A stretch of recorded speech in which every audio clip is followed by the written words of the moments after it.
নমস্কার, আমার সহজ রান্নাঘর চ্যানেলে আপনাদের সকলকে অনেক স্বাগত জানাই। আমার এই নতুন চ্যানেলটিতে আজকে প্রথম রান্না, যেটিতে আমি বানাবো চিংড়ি দিয়ে ডাঁটার তরকারি। তো প্রথমে কড়াই বসিয়ে তার মধ্যে কিছুটা পরিমাণ তেল দিয়ে তাতে 5 ফোড়ন শুকনো লঙ্কা ফোড়ন দিলাম। ফোড়নটি হলে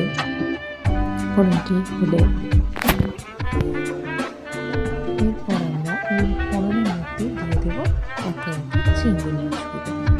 চিংড়ি মাছগুলো আগে না ভেজে তুললেও হবে, এটি খুবই সহজভাবে রান্না।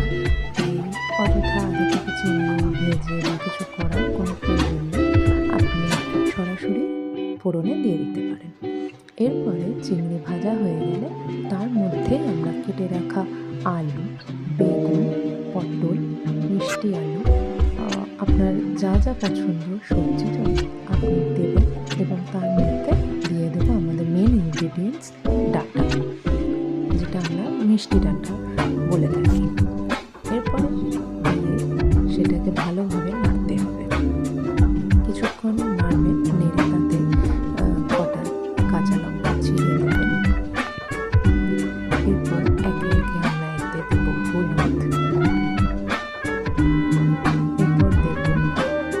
নুন, সব আপনাদের স্বাদ অনুযায়ী দিয়ে এই তরকারিটি ভালোভাবে মিশিয়ে নেবেন। ভালোভাবে নাড়তে হবে। কিছুক্ষণ নাড়াচাড়া করার পর এটিকে ঢেকে দেবেন। এবার 5 মিনিট পর ঢাকনাটি খুলে দেখবেন তরকারিটি আস্তে আস্তে নড়ছে।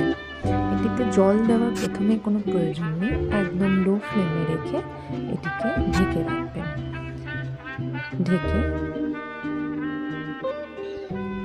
আবার আপনি এটি ফ্লেম কমিয়ে আবার ঢেকে রাখবেন।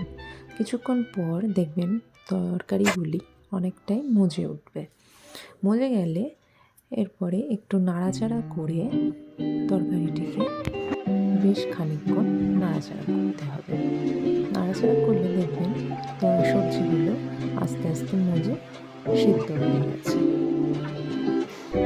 এটি খুবই সুস্বাদু একটি খাবার, যেটিতে চটজলদি হয়ে যায়, ঝামেলা থাকে। এরপরে সামান্য পরিমাণ জল দিয়ে একটু থিকনেস করার জন্য সামান্য জল দেবেন, দিয়ে নেড়ে ছেড়ে আবার 2 মিনিটের জন্য এটিকে ঢেকে রেখে দেবেন।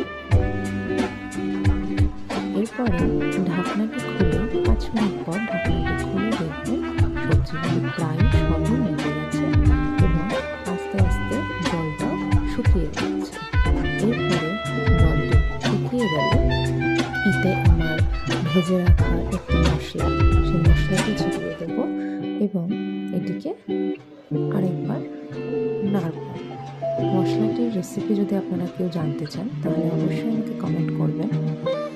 এরপরে সামান্য চিনি, আমাদের যে কোনো সবজির তরকারিতে মিষ্টি দিলে টেস্ট অনেকটাই বেড়ে যায়।